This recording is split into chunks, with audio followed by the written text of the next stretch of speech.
In 2020, media outlets weren't able to declare the winner for 4 days after the election. And this year, we expect it's going to take even longer. Polls are showing that this is likely to be one of the closest elections in U.S. history between Donald Trump and Kamala Harris.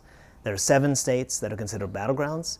Every single one of those states is essentially tied, according to the polls, with very small margins in one direction or the other. There are a lot of people who vote by mail. That's a trend that's accelerated since the pandemic. In Pennsylvania, the most important swing state by consensus, almost 2 million voters have requested mail ballots. And mail ballots take longer to count. In a couple of the swing states, particularly Pennsylvania and Wisconsin, state law doesn't allow election officials to touch those votes until Election Day.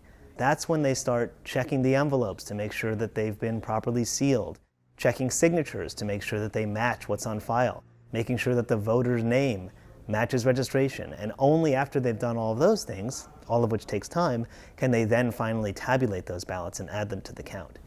Even in states like Arizona and Nevada, where workers are allowed to start processing and tabulating mail ballots before Election Day occurs, it still takes a really long time just because of the sheer volume. So in both those states, a majority of voters vote by mail.